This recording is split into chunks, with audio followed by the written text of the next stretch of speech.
Dave at the allotment. Dave, what are you after this afternoon?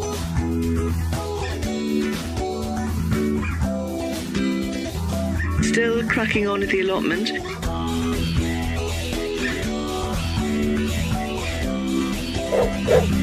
Get the kettle on.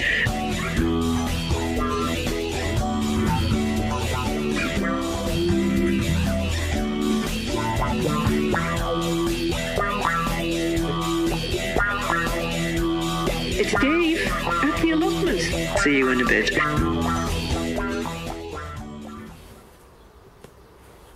Hello folks, I thought I would make just a little different video today while I'm here doing a little job.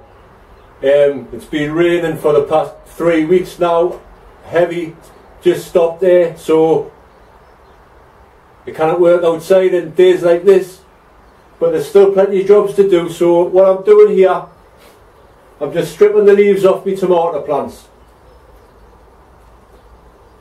Now there's a reason for that, which I'll tell you later. Like I say, this is just a little different video. Some of you will already know what I'm talking about here, other people won't. Now this video is based on you, because I've noticed a lot of comments and people are asking us about the tomatoes, you know, new beginners, and I've noticed on a lot of Facebook pages where people are asking, why is me tomatoes looking like this, blah blah blah. Well, I'll tell you all about tomatoes. You start them off, well I start them off on my kitchen windowsill, somewhere warm, in about, I don't know, end middle of March, something like that. They'll start off, they'll grow till, you know, you pick as many as you want, but you want to concentrate on the strongest looking seedlings. That's the first rule. Then obviously after you've pricked them out, and then you put them into, like, well it depends, I start them off in cups. After they've been pricked out, they'll go in there. Once they're about 4-5 inches even, they'll stay in there until then. And then when the roots, when the roots have started going round the bottom, that's a good sign to start potting on, which will then go into this size pot until it goes into the final position. Now, this is where a lot of people go wrong. It's no good, a tomato plant won't grow to its maximum potential in a pot this big. It doesn't matter what you do, unless it's like a bush type, but a cordon variety tomato will not grow in that. So you want to get them into at least a bucket sized pot, but you also want to cut the bottom off that and either sink it into the trench or into a grow bag. If you haven't got trenches, put them in a grow bag. Cut 2 holes in the grow bag, sink them in, and then you put a little pot in the middle, and that's for a reason. Because tomato plants have 2 different sets of roots. There's the top root. I'll say this is the, right, yeah, this is called ring culture. So this is, pretend there's a grow bag there, and this is a tomato plant sunk into the grow bag. Now the feeding roots, all the roots that need the nutrients and are searching for nutrients, will stay in this. The water root will start growing down and searching as deep as it can. The better, the deeper the soil, the better. So like I say, you feed from the top and you water from the bottom.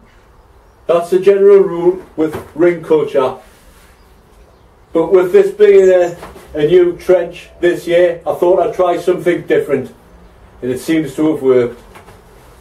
So after I've planted them into the final position, either a pot or straight into the ground, you let them grow. Obviously feeding isn't required yet. Like, you know, something that's going to let them grow.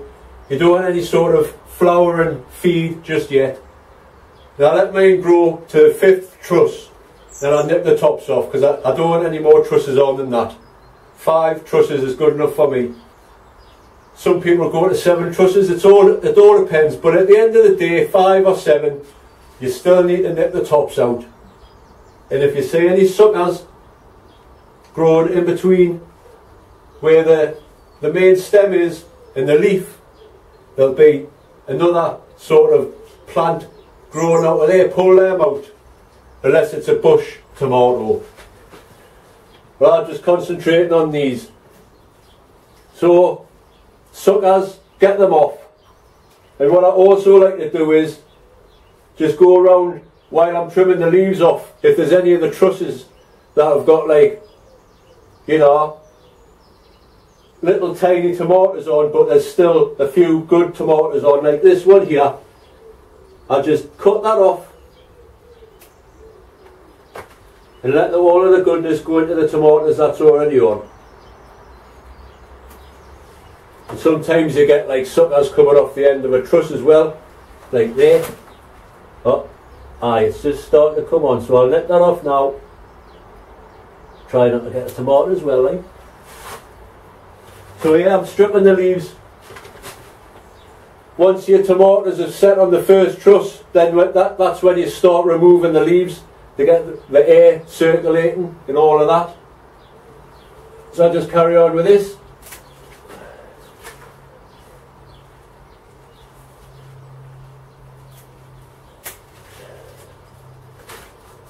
A couple of the trusses as well, they've snapped, you know, because of the weight of the tomatoes. The truss is snapped, but they're just hanging on there, so I'll let them ripen off and see what happens to them.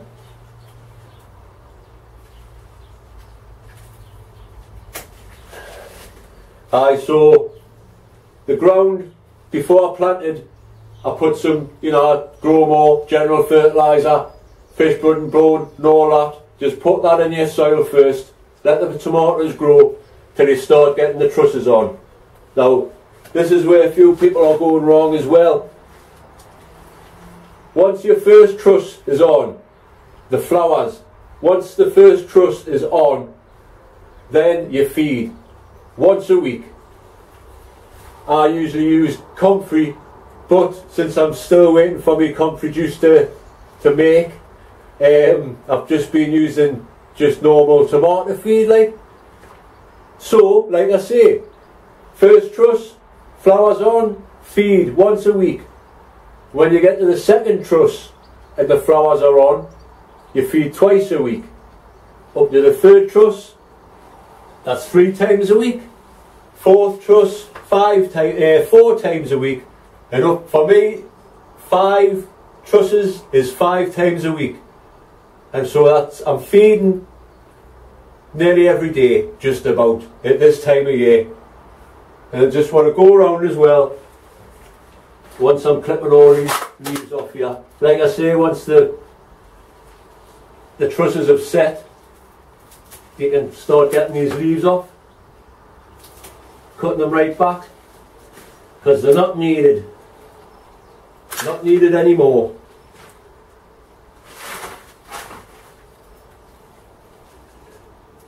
There you are. That's just about it done. And another little tip as well, just give the plants a little bit of a shake. Do what the bees would do, pollinate them flowers. Just give it a... Sorry about that, folks, the batteries ran out on my camera. So that's it, folks. That's how I grow my tomatoes. Like you can see, there's absolutely loads on there. So I'm well happy. Thanks for watching. I hope it did help some people. I know most of you will be thinking, oh man, Dave, who doesn't know how to grow tomatoes? But seemingly quite a few people don't know how to grow tomatoes. So This video is to help people who don't know how to grow tomatoes. I hope it helped. Thank you very much. If you like what you've seen and it did help you out, please share, comment, like, subscribe and all that kind of thing. I'll see you on the next one. Thanks now. Bye.